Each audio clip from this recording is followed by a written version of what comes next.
Hello, everyone. Welcome to the DIP podcast, or Direct Insurance Podcast, a podcast for independent insurance agents.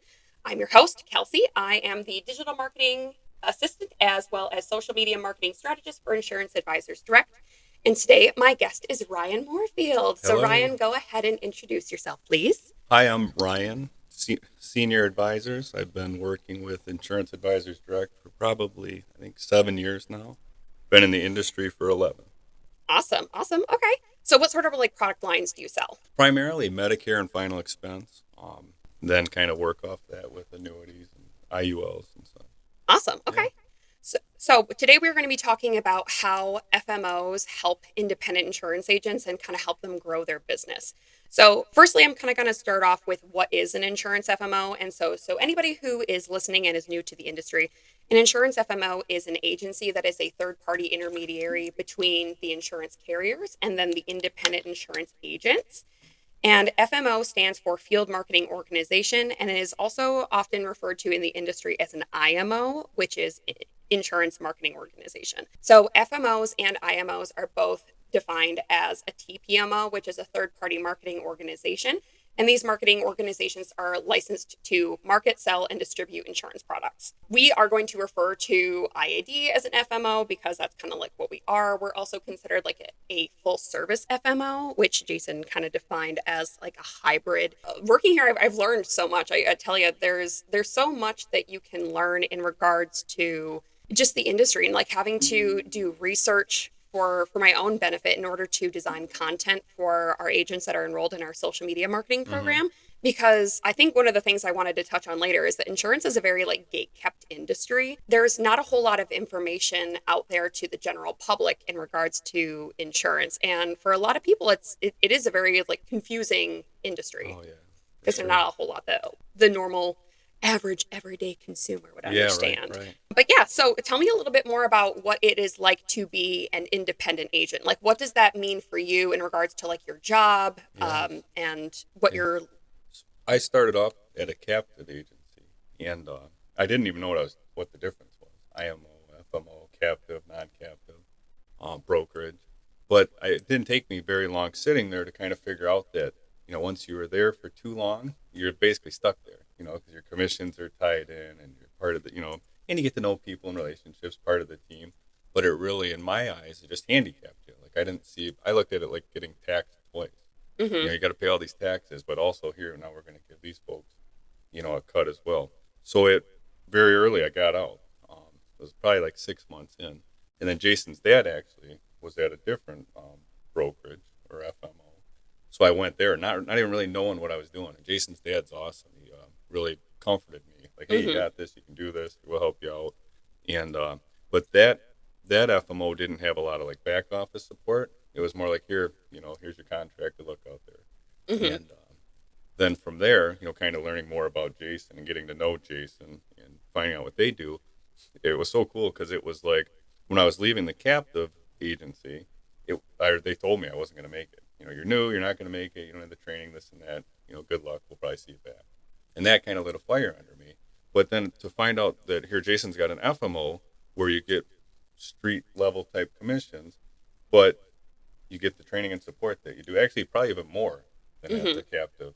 So it was so refreshing to me, this big leap of faith and betting on myself. Wasn't that big of a jump, in the blind because, Jason offered basically, I would say, the same and more support than the captive agency, which was great for me. Yeah. I have a friend from an old job that actually became a Medicare agent. Her father was a Medicare agent, and when he passed, he willed his business down to her. So she kind of started in the Medicare space as well. And she started partnering with an IMO, and she told me that she was like, I am not getting really the support and the training that I really need. I'm still very new to the industry, and there's still so many things that I don't understand. And even though she had a very base level amount of knowledge as far as selling, she had sales experience before, but in a different retail industry. So it was very difficult for her to be able to almost bond with the products, I guess, in a certain way. Because she was just having difficulty with that relationship between her and the IMO. Yeah. Maybe that's the difference. In IMO, you don't get as much support. Maybe, FMO, yeah, trading. maybe. But yeah, let's go ahead and touch a little bit on contracts. So, how did you find that coming into this relationship with IAD, really, what was the difference for you in obtaining contracts?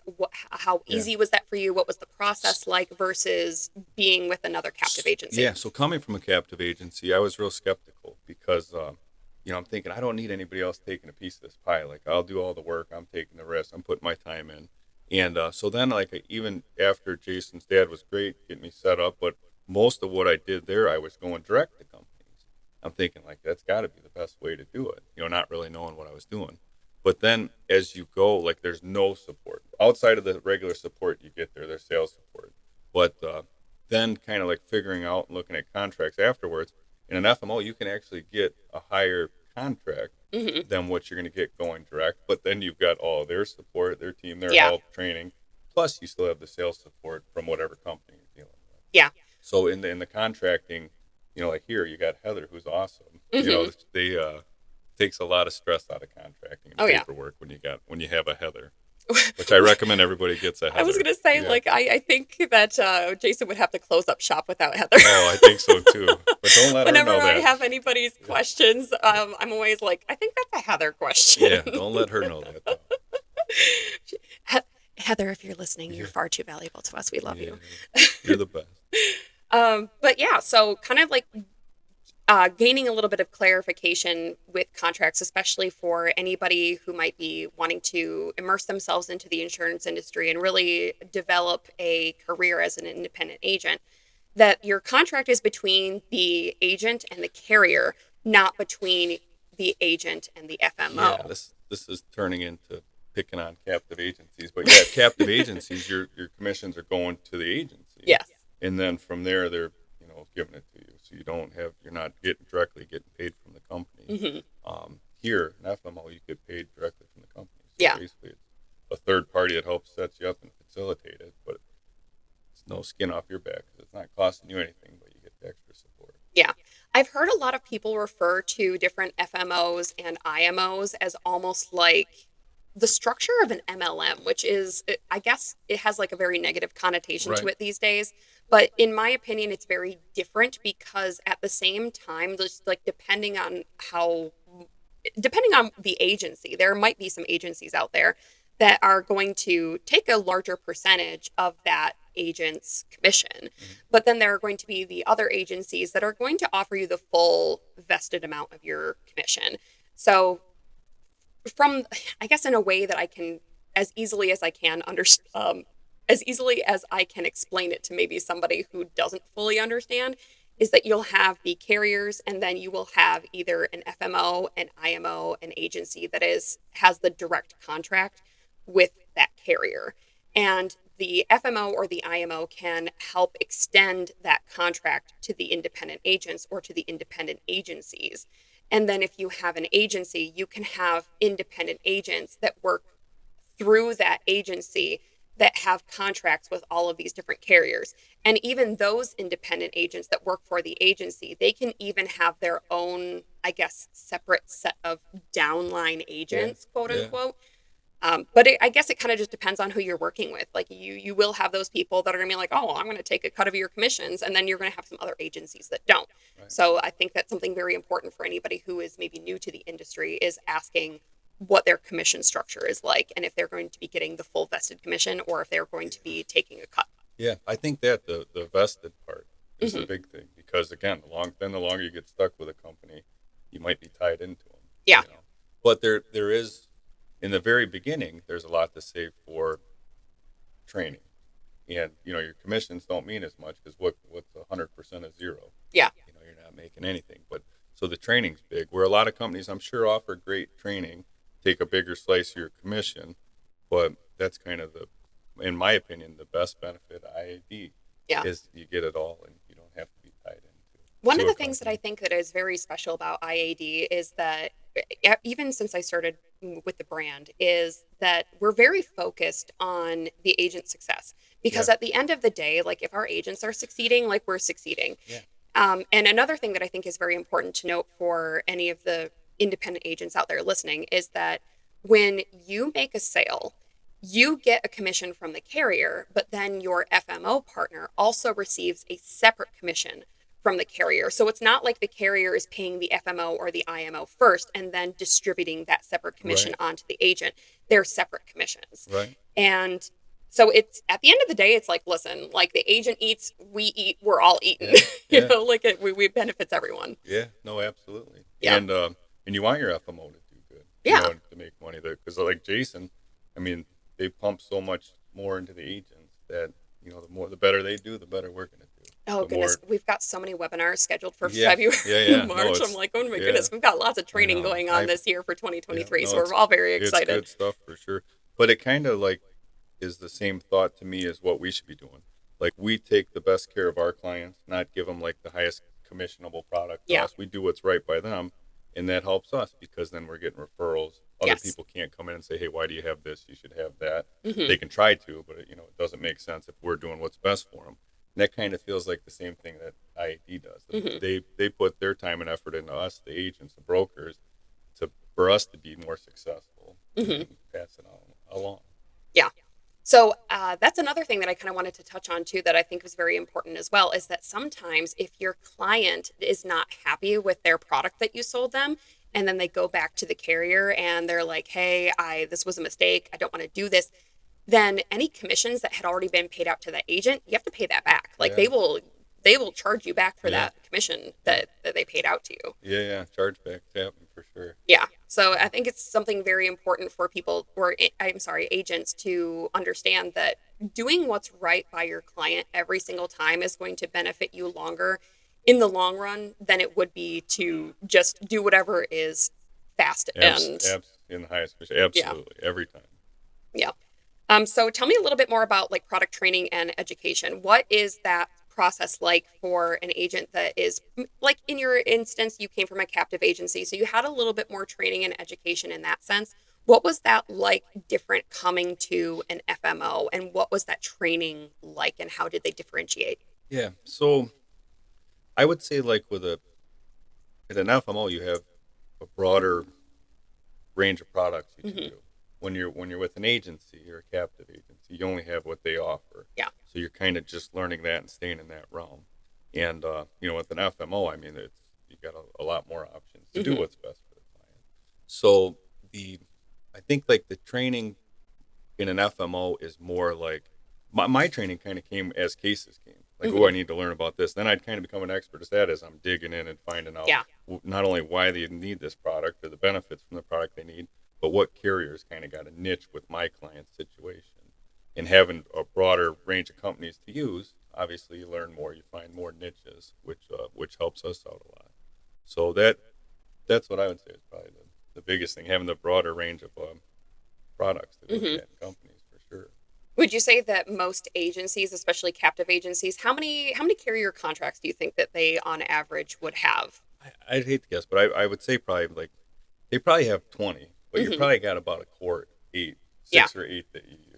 And then with when you're partnered with an FMO, I mean, gosh, how many carriers are we contracted with? I don't know. It's a I think it's lot. like 50, maybe 60 Yeah, across like different product yeah, lines. Because as IAD, we are involved mostly in the health and life and annuities industry. yeah. So we have quite a few different carriers as well as different products that I think are very beneficial to agents, because the more that you know about something and the more access you have to information and different products, you're able to, again, like you said, really seek out that information. When you're seeking out that information for yourself, you're better able to retain the information as Mhm. opposed to someone just telling you. Right. So if you're seeking out that information, you become more passionate about it. And the more carriers that you have and more contracts that you have something a little bit more for everyone, which in turn kind of helps you generate more sales, because there are going to be some people out there that are like, oh, well, I don't want to have a healthcare policy through one of these like big carriers. There are going to be those people out there. They Right. might want to, quote unquote, shop small. Yeah.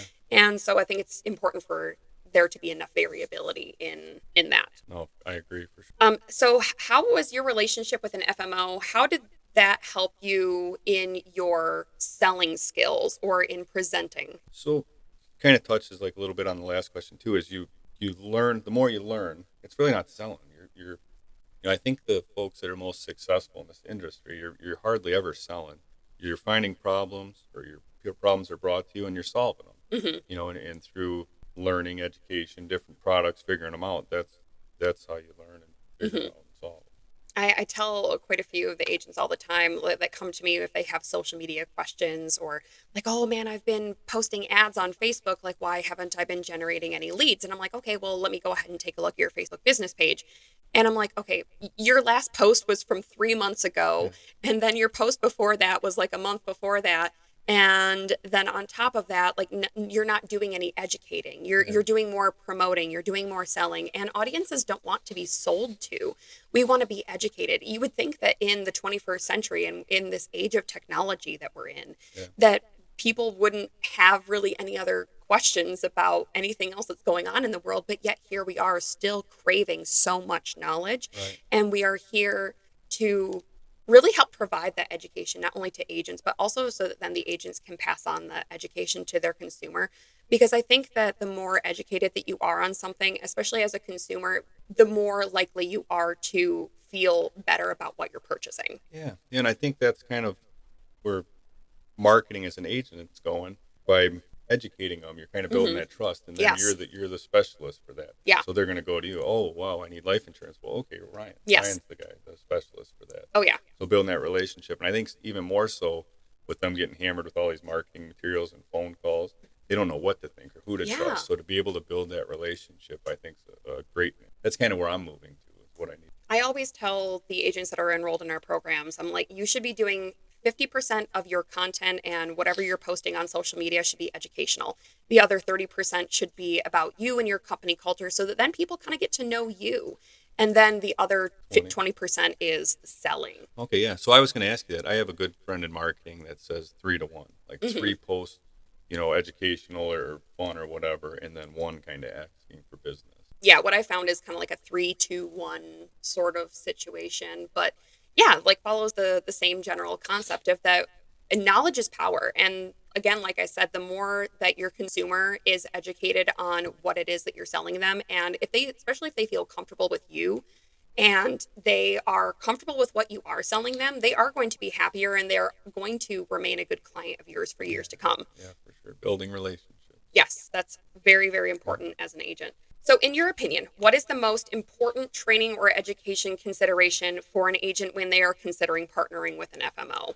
There's a lot. Just the access to training, Hmm. like IAD having their own trainings. So and you've always got an option for that. And a lot of times it's things, like you learn through, like I learned through different cases. Hmm. And this case will take me that way. And now I'm learning about this product. But like when IAD will have a training, it's something that you're not necessarily working on now, but now it's in your head. Like you go Hmm. learn about it, and now it's like, ooh, I got another tool in my belt, for when something comes up, I know how to better handle it. I Hmm. always think like we end up leaning towards products, even companies that we're comfortable with. I'm comfortable with this application. Maybe it's a couple dollars more than this other final expense product, but I know the application process. I know it's probably going to get approved because here I went through the prescriptions, and then you lean that way. So then you kind of corner yourself with the things you're used to or accustomed to. So to be able to kind of stretch your knowledge, learn more things you're not accustomed to or used to, just broadens our what we can Hmm. reach into and help somebody out with. What I think is kind of important to touch on too is understanding that as an individual, agent is understanding what type of learner you are too. Yeah. Because if you are a visual person, maybe you might like attending seminars and webinars or doing online training. Like we have our YouTube channel where we will post our webinars after the training is already conducted live. And so then if you need to retouch on something, you can always go back and review it. But then there's also the people that are kinetic learners. They really only learn by doing. Hmm. And then there are the other people that are very like auditory learners, where maybe they might benefit more from like a one-on-one consultation with a sales Yeah. broker or another advisor. So understanding really to, as an individual, what sort of things are important to you and what helps you learn is, I think, a very important consideration in any business relationship. Because for us, we are very, I think the IAD does a lot of auditory, visual, and kinetic training and education. But there might be agents out there that are like, okay, I'm a strictly visual learner or Hmm. I'm a strictly kinetic learner. I need somebody who's actually going to take me out in the field with them, Yeah. take me on client appointments, and really show me the ropes. That might be how they're going to learn. Right. And there might be some people that are going to benefit from that relationship, and there are going to be some other people that are going to benefit more from a more live or virtual Right. training situation. Yeah, I think IED is great about that. About you can get a live event about Yeah, anytime you want, a virtual event. It's actually, I probably should do a better job at getting to those. There's just so many of them, and we've you're got one so, coming tomorrow. yeah, right. I'm so focused on getting out there and selling. I should probably divert some more of my time to Yeah. that. I think that kind of goes hand in hand with your lead generation that I wanted to kind of touch Yeah, on here is that, and it as an independent agent, the FMO helps the agents with lead generation through the variety of methods, either like carrier sponsored leads, live transfer leads, internet leads, appointment set leads, inbound marketing, direct mail, co-op and affinity programs, just to name a few. yeah, And a lot of these different services and lead generation tactics are offered either at a highly discounted rate through right. IAD, or either that or they're free. Yeah, for sure. So, and I think IED is great about that. They evolve with leads and always looking for the next best thing. And leads evolve. Hmm. When I first started out, it was all, well, door knocking or direct mail. And then, people get so many direct mail pieces and you got the same people replying to a lot of them. Then we're kind of all, going after the same clients or you're Hmm. getting the same clients. Well, that kind of, in my experience, dwindled down. I remember Jason's dad gave me a mail piece, and I was getting about 5.5% to 6, so 55 to 60 per thousand, Hmm. turning 65, which was awesome. It was a game changer. But nowadays, I mean, you do a Medicare final expense mailer, you're lucky to get 5 of them back, Hmm. and the cost of postage is always going up. I mean, Yep. it's close to $100 a lead a lot of times. I Hmm. actually had one right before the pandemic, a final expense one. I didn't get any back, which it wasn't that bad because IED had a co-op thing, so it helped out. Hmm. They bit a little bit of the bullet too, but so then it transitioned with COVID to phone, Hmm. telemarketing leads, which was great at first. You got everybody. You're getting people that don't respond to mailers. Anybody that has a phone, now you have access to them. You're getting a lot of those leads. But then everyone started doing that. So I don't know if Hmm. anyone else, someone listening, has probably been through this, or a lot of folks. Next thing you know, you're sitting in an appointment, and these people's phones are just ringing and ringing and Hmm. ringing. And then, so next thing you know, it seemed like they're changing their phones. Or I was giving people recommendations to put their phone in a younger family member's name because the lists are pulled up by your age. So then they're Ah, not getting okay. blown up. But then it turned into the only people that were responding were the same people for everybody. So Hmm. now So we're all, everybody's chasing the same yeah, leads. Yeah. yeah, which can be tough too, especially if it's like a Medicare thing, or a final expense where you get an advance because you're writing that business, and okay, you get advance for 9 months.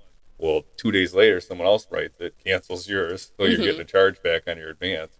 So that kind of dried up. So then I'm like thinking like, man, what am I going to do? Like, what's next? I got to figure this out. And I called Jason, and it was really cool. They had already had something figured out with they're doing online, like they'll do banners.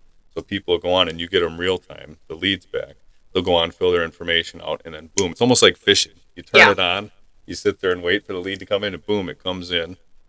Not shared leads, just for you. So it's not like hurry up Yeah. and call them as quick as you can. But I actually had it first. I accidentally had the shared on, Hmm. so this lead would come through and it'd say a couple seconds, and I'd call Ah. busy, and then I would end up talking to people a day or two later. And they'd go, "Oh my gosh, we talked to 12 people. Like, please stop calling." And he apologized.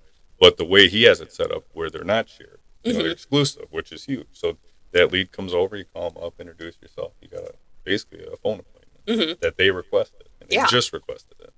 So it was really, I was a little stressed out. Like when I came to the realization that, wow, I got to quit doing these phone Hmm. leads. Like, this is no good.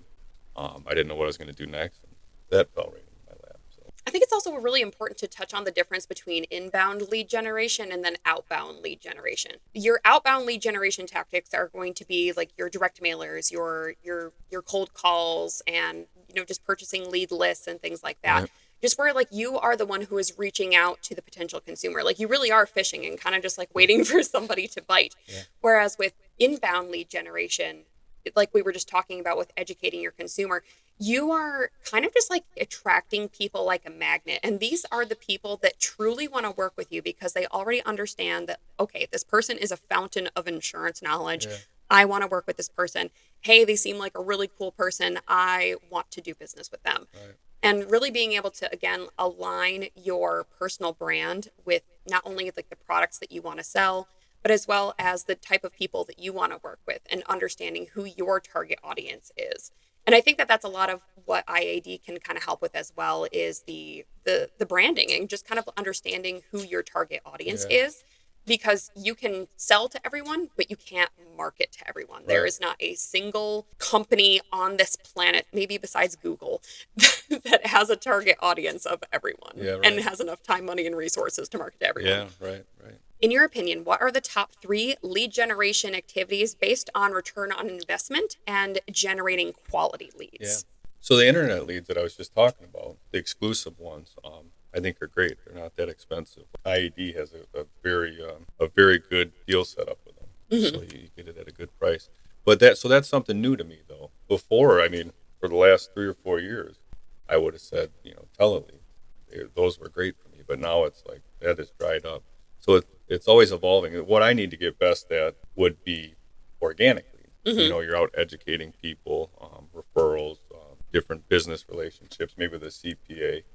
A lot of those are free or next to nothing. So that's what I need to get better at. I kind Hmm. of got lazy, I guess you'd say, where I was like, I don't care. I'll just pay for a bunch of leads, work them, blah, blah, blah. But now I realize that those organic leads, a lot of time, not are they just the cheapest, but the best lead too. Hmm. That's, but I'm kind of getting back to direct mail.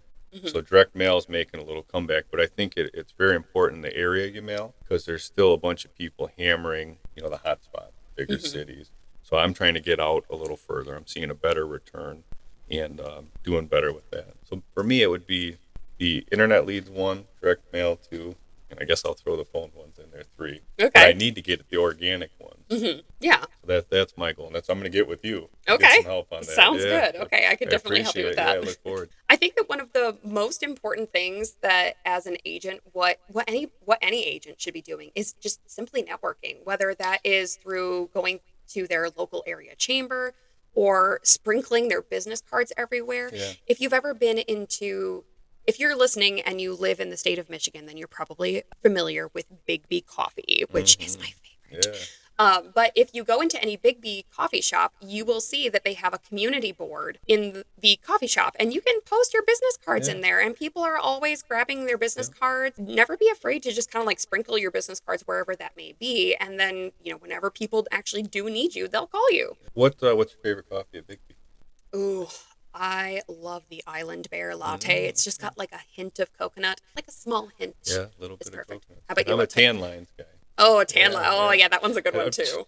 Traditionally, I just like regular coffee, but Mhm. I'm gonna get fancy. Yeah. Typically, Tan I'm line. just like a not even I don't even add sugar to my coffee anymore. Typically, just because a lot of the creamers that are available in today's world are like packed with sugar. Sugar, yeah. But yeah, Yeah. it just gets way too sweet if I add sugar Yeah. on top of it. But one of the things that I did want to touch on though too is understanding what is costing you money versus what is costing you time. And as an independent agent, you are your own business owner, and so a lot of your time is spent up by marketing yourself. Right. And so you have to be able to make that conscious decision for yourself. What is more costly? Is it your time or is your money?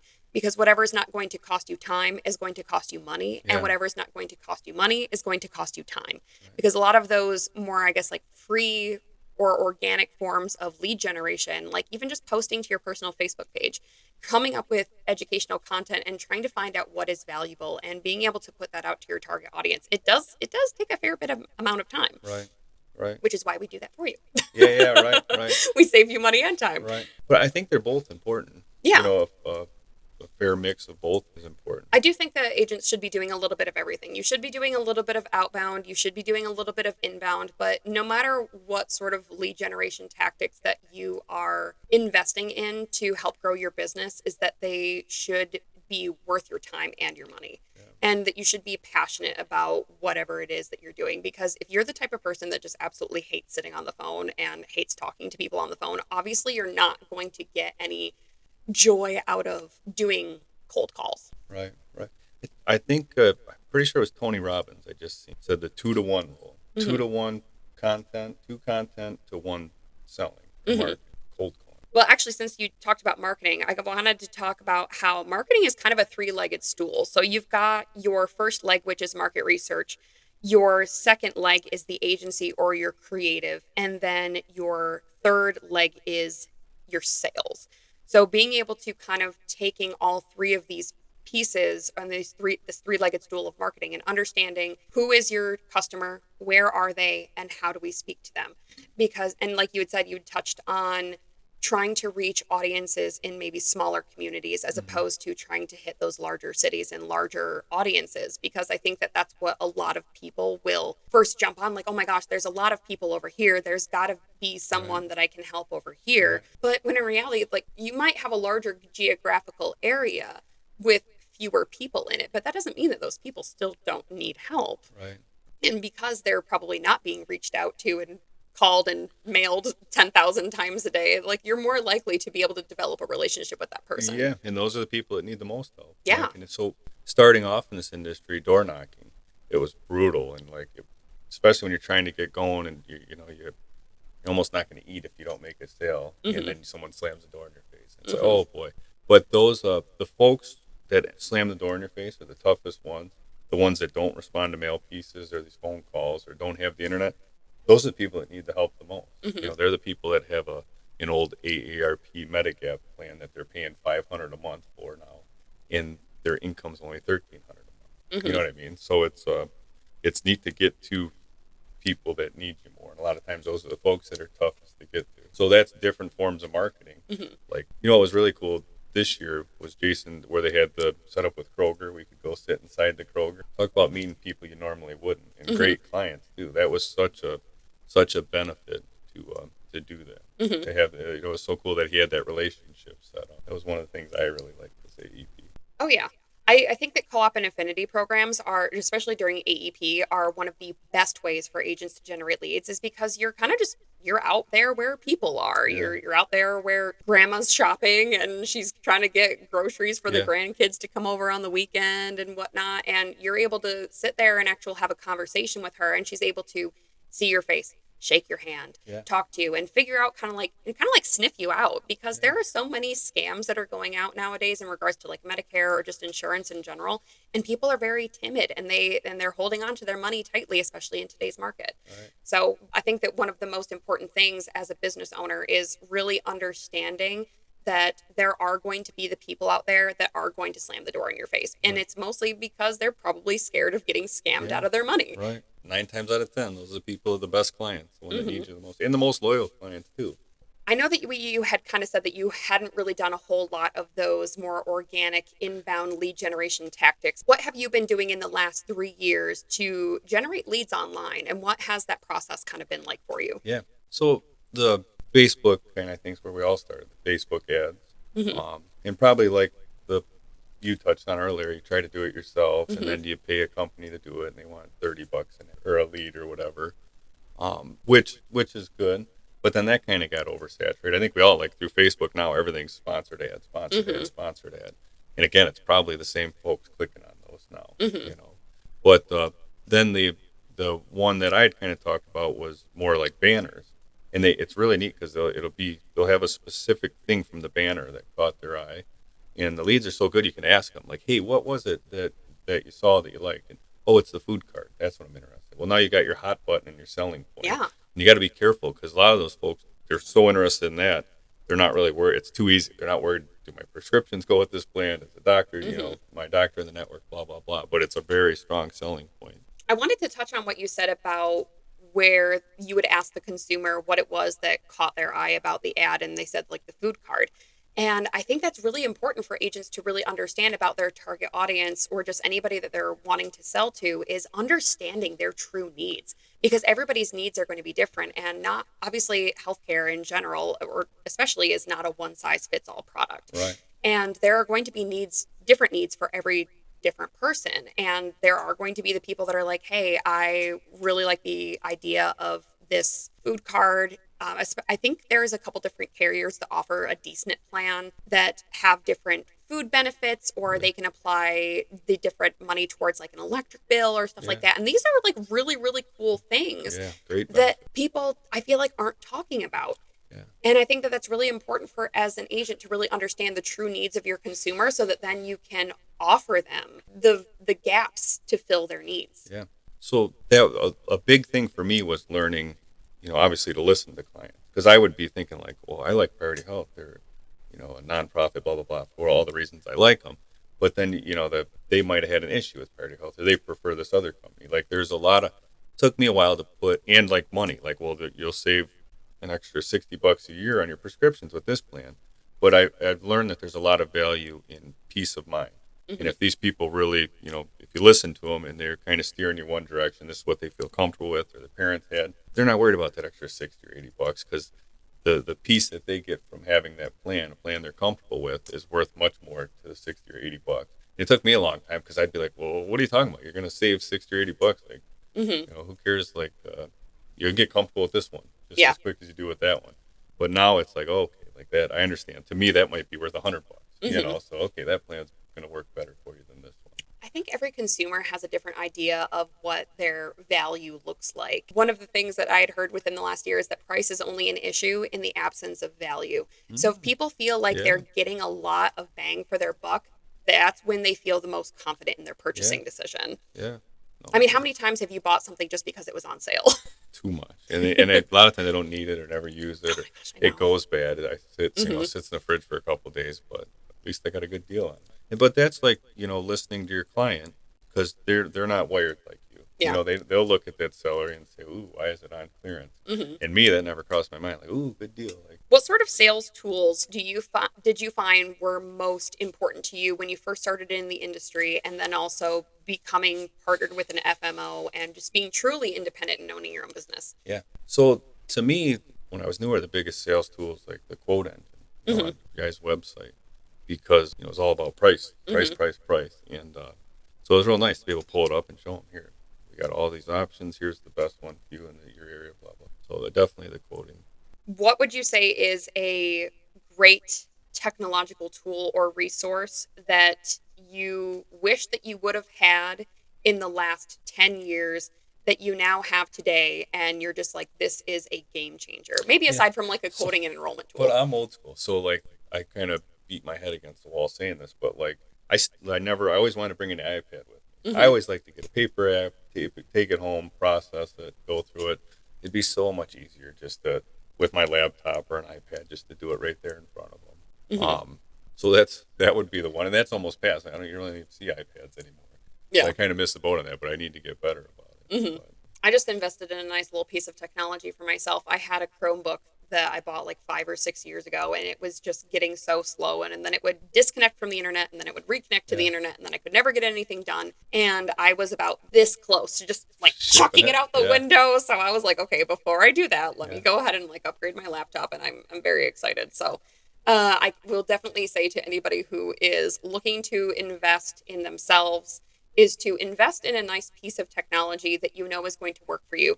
Do lots of research first, kind of like you would be if you were a consumer searching for a Medicare product. Yeah. You want to do all that research for yourself and then go and ask more questions to the sales representative or whoever's there in that store. 10 out of 10 would recommend going to Micro Center out in Madison Heights if you are in the Michigan area.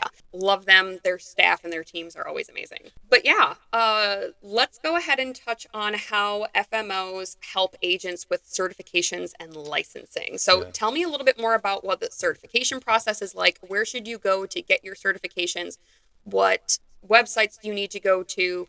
And then what sort of licenses do you need for different product lines? And where would you go to get those? So that's where I really lean on Heather. And she's probably going to get blown up now. People realize how useful she is. But I'm feel clueless. When all that stuff comes on and comes at once, it's like, it's just too much for me. So call Heather. Heather, what do I got to do?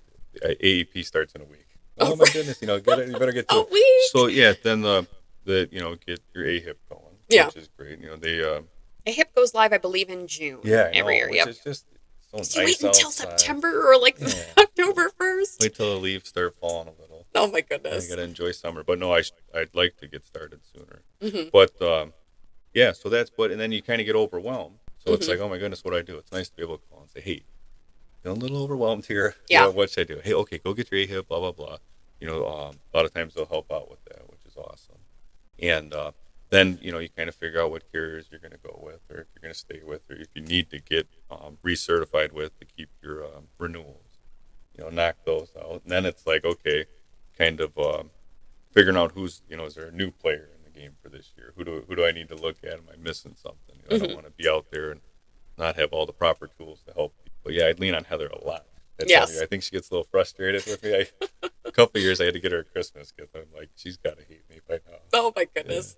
So where would someone go to go get their licensing done? Are there any sort of like licensing exams that an agent needs to do? What sort of things are they going to be looking for? Yeah, there's a bunch of them. The ones I'm familiar with are online would be Exam FX. Hmm. That's who I use, and I've sent some folks there, and it's a very good one, very thorough. A lot of great practice tests, and really these tests. It seems like they're just tricky questions. So I feel like Exam FX kind of has the same kind of tricky questions, to help you kind of, they'll put where it seemed like there's two answers Hmm. that would work.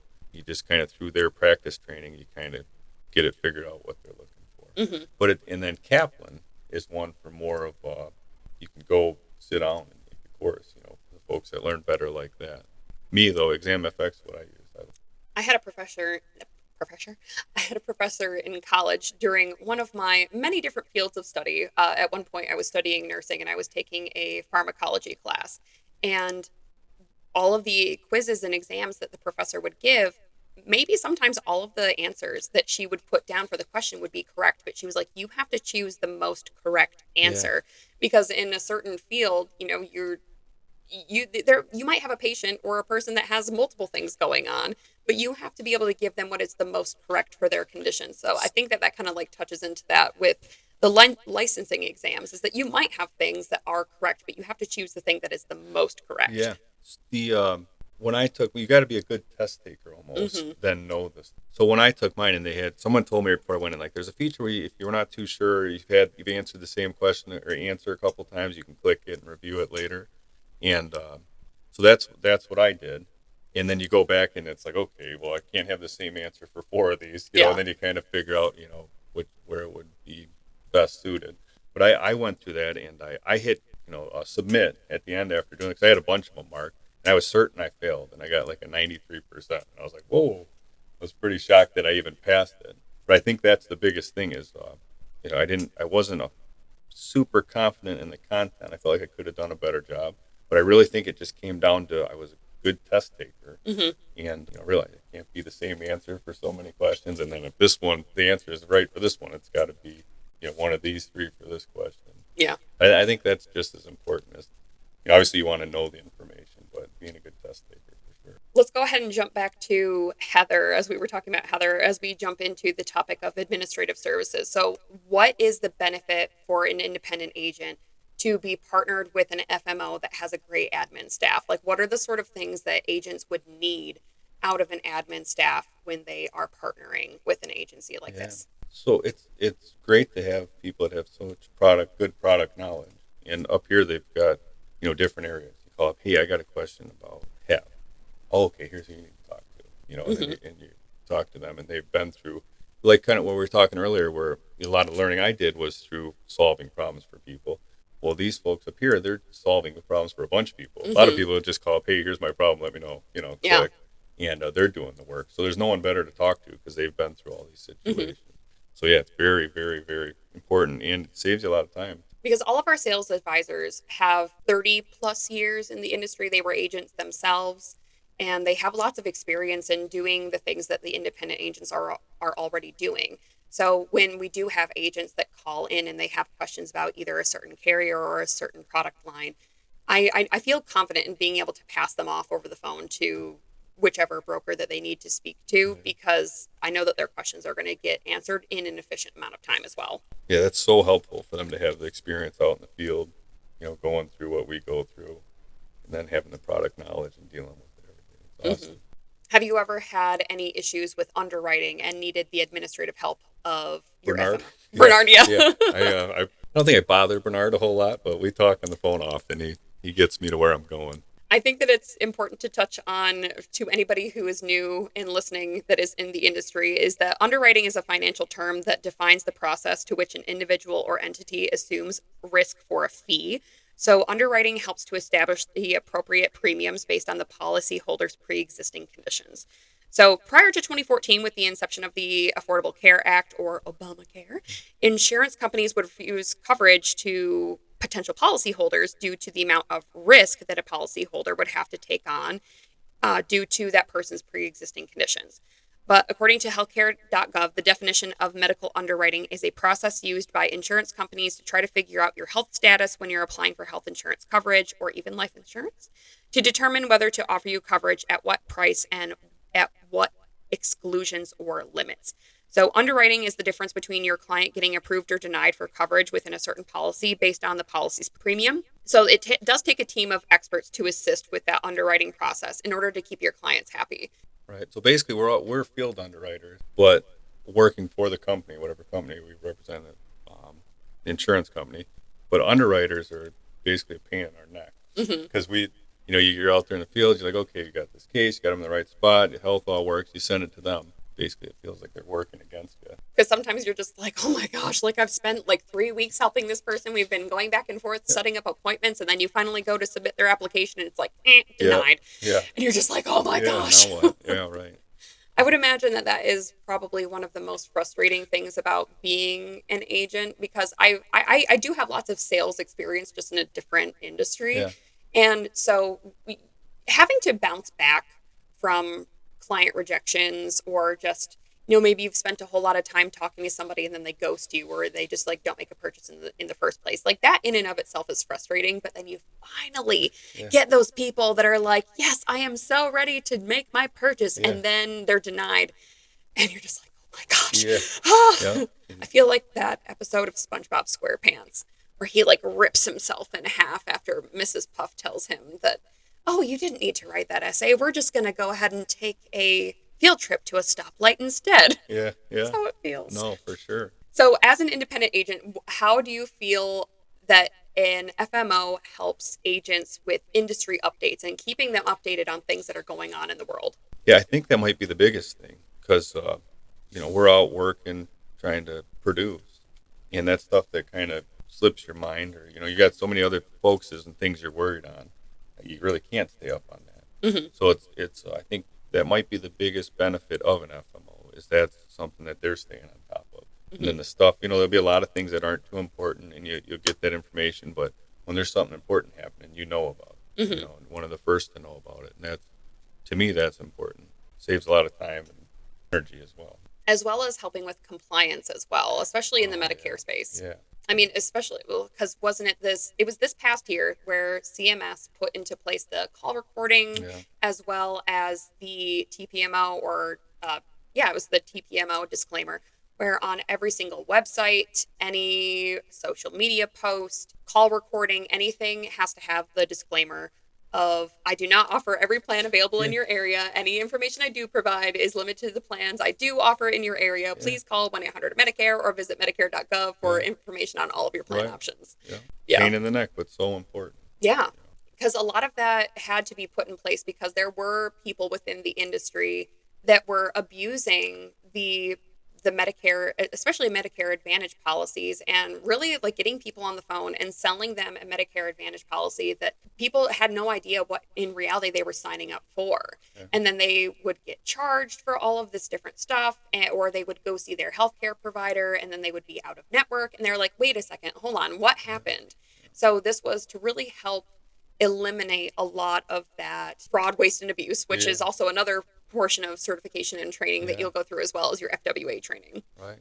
No, but that was so important because I see it all the time too, where folks would switch and, they switch because of maybe the food card. Like, ooh, I get $525 of healthy foods for the year. But they don't realize that their doctor's not in network. Their prescriptions are going to cost twice as much.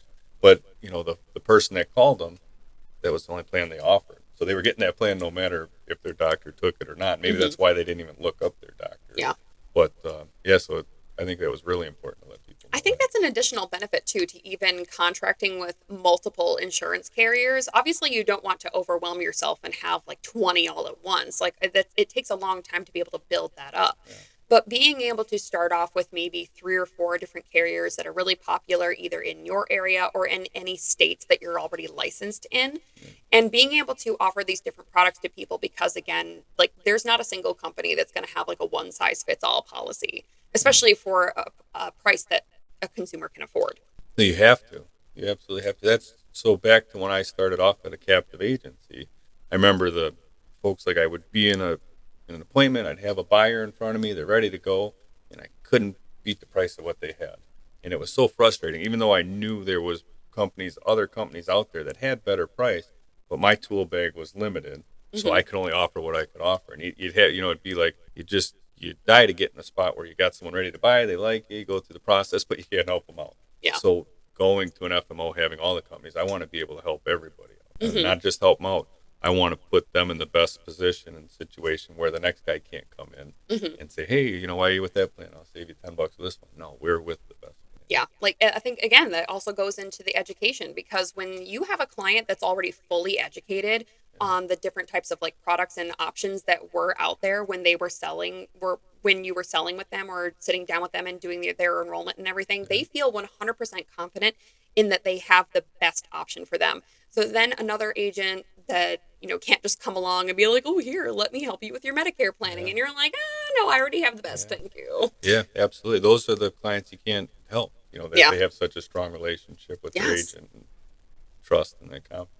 And developing that relationship of trust and rapport is so So important with any important. Yeah. business relationship, because it's easier to retain a current client than it That's is to obtain a new one. retention. That's huge for retention. So how was your first AEP with the new ruling in place? So how did that kind of go for you? I know that you had told me before we started recording that you do a lot of your appointments in person. You don't really do a whole lot of like virtual selling or a whole lot of stuff over the phone, but what was that experience like for So you? yeah, so I experienced it from the other side. Folks calling in, I wanted to go sit with people to have that familiarity, face to face, comfort and trust, to where I'm trying to combat all these phone calls and people getting switched, because it happens. And a lot of times they don't even realize they're getting switched. Hmm. They think they can keep their same plan.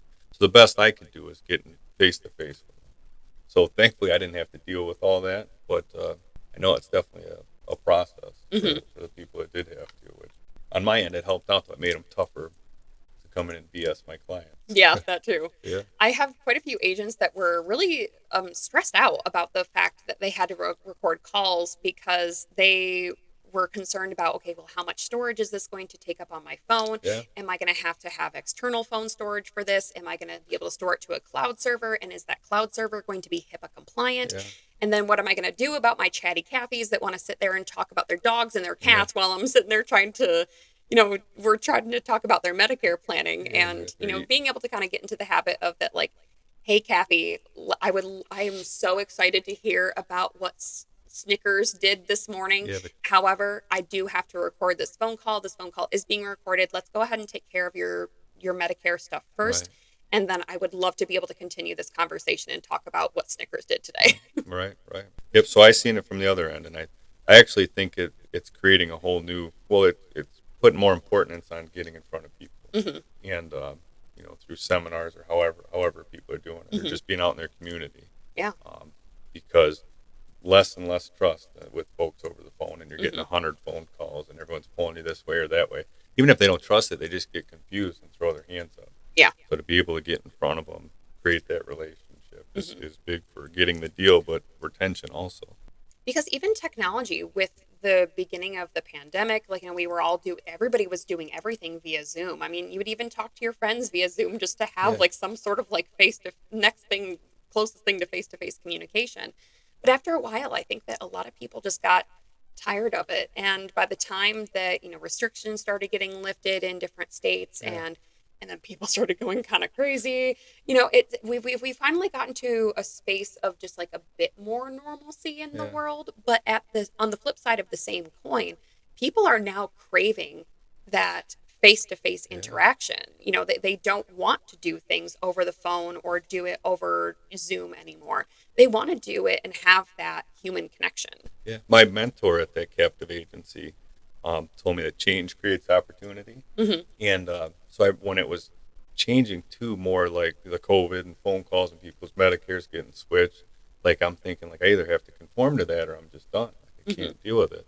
But then you never really know what that opportunity is, because now, like you kind of said, it's actually changed again to where people they don't trust that on the phone. They're getting too many phone calls. Hmm. Now they want to sit down face to face with you. Yeah. So the big concern that I thought was going to end me, it actually is a strong point now that Hmm.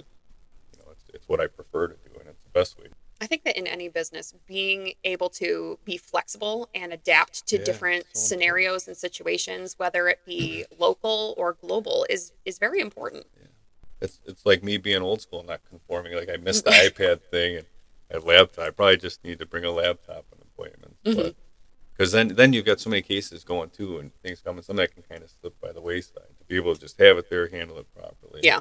But yeah, so I need to conform a little bit I too. think that technology is great and is a wonderful resource, but it really wasn't until the mid to like late 2000s where technology really started taking off. People really started to spend a little bit more time in the digital space, especially with the launch of the iPhone in 2007. Right. So once people started to have a greater access to technology, that was when a lot of emphasis was put on moving to more digital platforms for selling and marketing and Mm-hmm. being able to make money in any industry.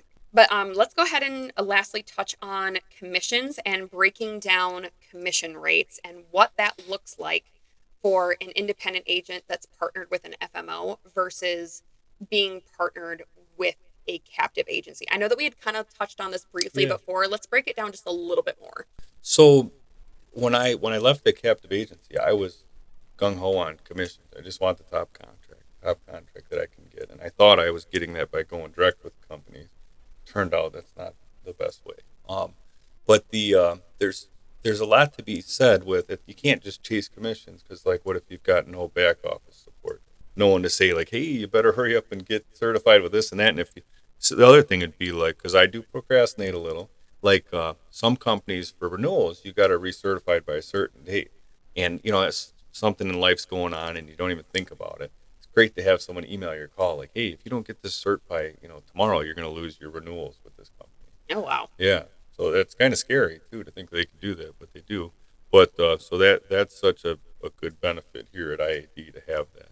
But that's why the commission isn't the end all be all. You Hmm. really back office support is just as important or more important, and it leads to more commission. Because client retention is super important as well, because like we had said before, like it's easier to retain a current client than it is to gain a new one, Yeah. and especially in the Medicare space, when you make a sale and that client stays with that carrier for an extended period of time, you do still get those renewals year after year. So tell me this, are the commission renewals, are they the same, I guess, payout amount every year, or does it maybe diminish over a certain period of time? What's that Yeah, like? each product's different. For like final expense, it goes down every year. After like second, third, fourth, fifth, to 10th year, it goes way down from the first year. Medicare Advantage, there's an initial commission which is higher for people that are new to Medicare Advantage.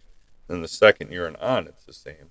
But every year, well, recently they're raising that, Hmm. so which is good. But it will stay the same or grow as it's been going. Hmm. So, say you have a client that you enrolled them in a Medicare Advantage plan, let's say this maybe two AEPs ago, and then this past AEP, they wanted to make some changes to their Medicare Advantage plan. They still really like the carrier that they're with, they really like all the other stuff, but they just Yeah. want to maybe they want to go from an HMO network to a Yeah. PPO network. What is the commission difference like in that? Are you still getting renewals as well as an additional commission, or Yeah. what's that like? Yep. It's the same renewal, assuming you're with a good FMO that pays top commissions, because there's a maximum that they can pay out. Most good ones do, but if it's with the same company, then you're just getting it monthly. Hmm. But if you put them with a different company, then you get the whole year paid up in advance of the renewal commission. It's smaller than the initial when they first go to a Medicare Advantage, but then you'd get paid for the first year in the upfront. But then after that, if you stay with the same company, it's a twelfth of that Hmm. per month. Yeah, I've even got down here that depending on the carrier that the FMO works with, that the payout calendar might look different, and that also might be different from carrier to carrier in general. You know, you might have one carrier for Medicare Advantage that does all of their payouts maybe either like you'll get like a lump sum at, whenever their fiscal year is, or you might even get like the monthly commissions just depending on what their structure is like. Yeah. But as an agent, what do you think is the most important thing for an agent in regards to being able to track their commissions, understanding what their income is like, and also tracking their sales and commissions for tax purposes? Are you considered a 1099 contractor? Do you get a W 2? what is it that you get as far as taxes and stuff? Right. That I don't really. I kind of stay away from the whole tax thing. No, And I'm not even sure. Is it a W? You fill out the W-2 and then they 1099 you. Yeah. really. So I think we get 1099s. You just have like a tax person that I do. handles all Yeah. that for you? Yeah. Yeah. They log into my cards.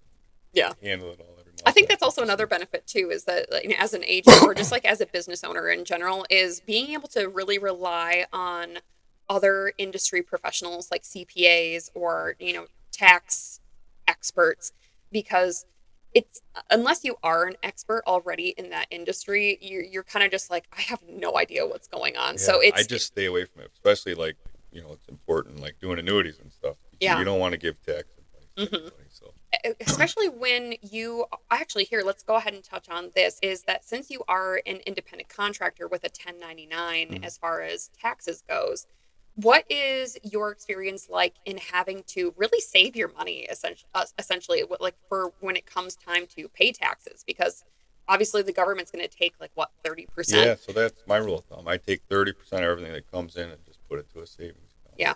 So leave it there so it's not in my daily, day to day account. Hmm. And then you, at the end of the year, you hope you can get a couple bucks back out Right, of that. exactly. But whatever it is, it is. So, as an agent, do you find that it is helpful to have maybe like a separate bank account from, aside from maybe just like your personal checking account? So, essentially, like a business checking Yeah. account. When you first get started off, for sure. But Mhm. then, once you start making more money and getting into it more, you probably want to get set up as like an S corp, then to where you're paying yourself, Mhm. and then the business keeps it, so they handle it like that. That's actually a transition I just made. Mhm. So, you just set yourself up a weekly or monthly paycheck. That would be really Away you go. important too, especially if you are an agent that maybe wants to become a general agent and then have like your own like Yeah. downline of independent agents. Even if you don't have like a brick and mortar agency, you can still have other independent agents under you as long as you feel comfortable with it being able to take on their training and education Right. and being able to have them partnered with your FMO as well, just so that then they can also benefit from that training and education just like you would have, Right. that it kind of just generates a better and more profitable business overall. Yeah. Oh, for sure. And setting it up like that, there's less tax. Yeah. Kind of like just like if you're established an LLC, you don't get like the double taxation like you would with like a corporation. Well, thank you so much, Ryan. I think that's all that I had for today. Yeah. Thank you so much for being a guest and Absolutely. discussing with me the different ways that FMOs help independent agents. Yeah, absolutely. Honored to be here. I love working with IAD. It's made my life so much easier, my career so much easier. So hopefully I was able to pass some of that along. Yeah. Well, thank you so much for sitting down with me. And to anybody out there that is listening, if you are interested in contracting with IAD and want to become our industry partner, you can visit our website, www.iadbrokerage.com, or you can call us toll free 1-800-381-0977. And you should follow us on social media. We are on Facebook, we are on LinkedIn, we are on YouTube, and we are on TikTok. I post a lot of really, really fun content Yeah. on TikTok. If you're not already following me, I I say it like, if you're not already following me, it's like technically us, but it's like no one else in the office really wants to participate in the TikTok yeah, video. So right. I do. It's it's fun. it's kind of just me. Yeah, it's fun. You do a great job. Oh, thank you. Yeah. Yay, good. Okay, well, thank you so much, and we hope to see you guys next time. Bye. Take care, everybody. Happy selling.